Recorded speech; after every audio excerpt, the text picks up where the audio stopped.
Всем привет! С вами канал со сложным названием dachaclubmd.ru.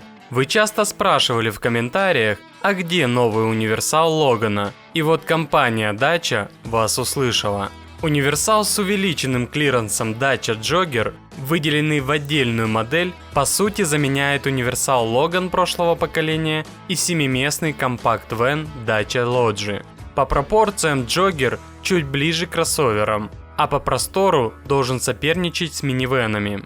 По уверению разработчиков, Jogger выступает в своем собственном классе. Длина модели 4547 мм, ширина 1784 мм, высота 1632 мм с рейлингами, колесная база 2847 мм, клиренс без нагрузки 200 мм, число мест 5 или 7.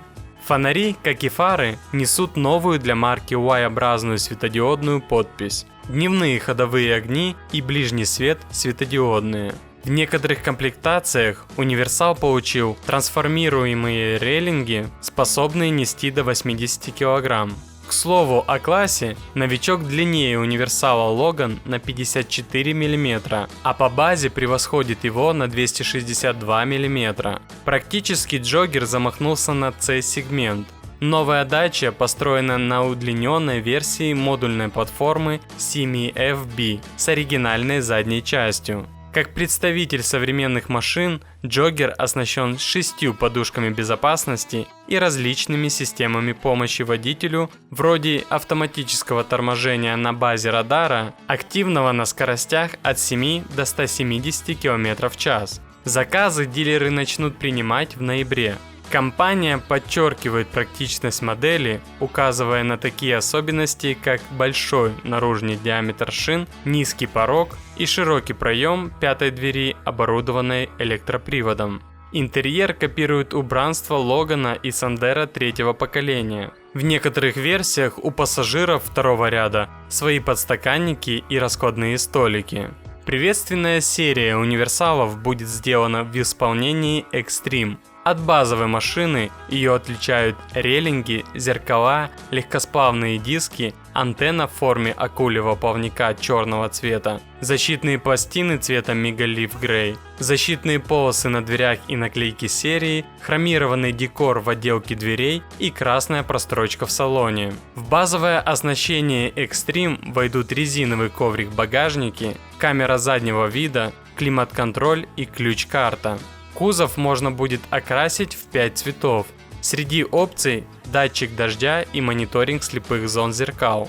Объем багажника пятиместной версии составляет 842 литра при разложенном втором ряде и 1819 литров при сложенном втором ряде. В семиместной модификации 213, 712 и 1819 литров в зависимости от раскладки сидений. По уровню функциональности и практичности салона разработчики сравнивают Jogger со швейцарским складным ножом. Доступны 64 конфигурации сидений с учетом разделения второго ряда в пропорции 2/3 и 1/3. Базовая версия имеет 2 ряда, причем задний установлен на 55 мм выше переднего. А из дополнительного оборудования предусмотрены складные столики, как и у базового Логана. Опциональный третий ряд расположен на 25 мм выше второго, и в компании уверяют, что он сможет без проблем вместить 2 взрослых седаков. Скоро мы это проверим. Семиместные версии имеют откидные задние стекла форточки. Но теперь о грустном. 1,5-литрового дизеля не будет.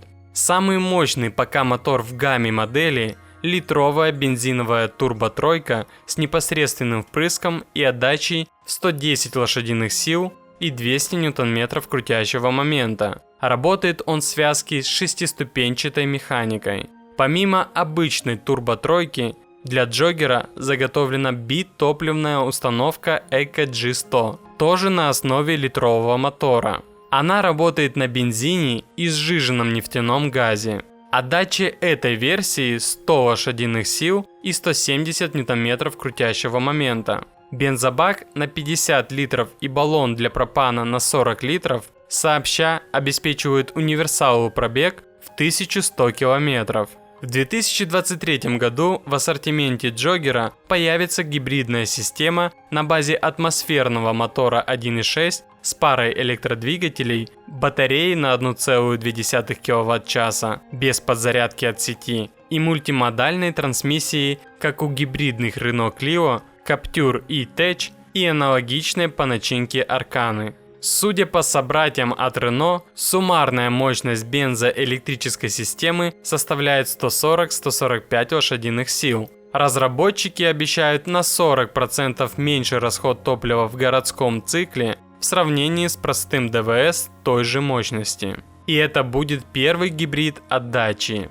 Подытожим. Мы не увидели принципиально нового автомобиля вместо универсала Logan и минивэна Logi.